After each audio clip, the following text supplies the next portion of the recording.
Hello student, welcome on my channel. आज मैं आपको हैव टू, हैज़ टू और हैड टू के बारे में बताऊंगी, जिसका मतलब होता है मजबूरी। यानी कि जब हमें मजबूरी में कोई काम करना पड़ रहा है या करना पड़ा था या करना पड़ेगा, तो हम उसके लिए हैज़ टू, हैव टू या हैड टू का प्रयोग करते हैं। प्रेजेंट में करना पड़ता है के लिए हैव टू और हैज़ टू का प्रयोग होता है। पास्ट में करना पड़ता था के लिए या करना पड़ा के लिए हैड टू का प्रयोग होता है। फ्यूचर में करना पड़ेगा के लिए विल हैव टू का प्रयोग होता है।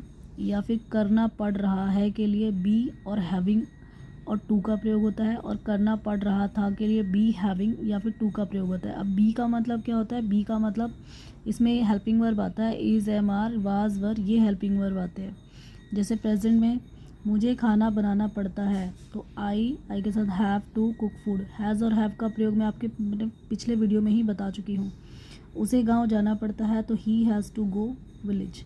नेक्स्ट है पास्ट में उसे पैदल स्कूल जाना पड़ता था। जो काम पुराने ज़माने में करना पड़ता था, उसके लिए हम हैड टू का प्रयोग करेंगे। जैसे he had to go to school on bare footed. मुझे मेरा कमरा साफ़ करना पड़ता था, तो I had to clean my room. Future में मुझे नाचना पड़ेगा, तो I will have to dance. उसे बाहर रहना पड़ेगा, तो he will have to stay outside. इसके अलावा सेंटेंस बी हैविंग टू में इसका प्रयोग कैसे करेंगे? मुझे खाना बनाना पड़ रहा है, तो आई के साथ एम हेल्पिंग वर्ब का प्रयोग, फिर हैविंग टू कुक। उसे गाड़ी चलानी पड़ रही थी, क्योंकि थी है सेंटेंस में, ये पास्ट में आएगा, तो इसमें हम बी की जगह में हेल्पिंग वर्ब में वाज का प्रयोग करेंगे। He was having to drive. हमें बाहर सोना पड़ रहा था, तो we were having to sleep outside.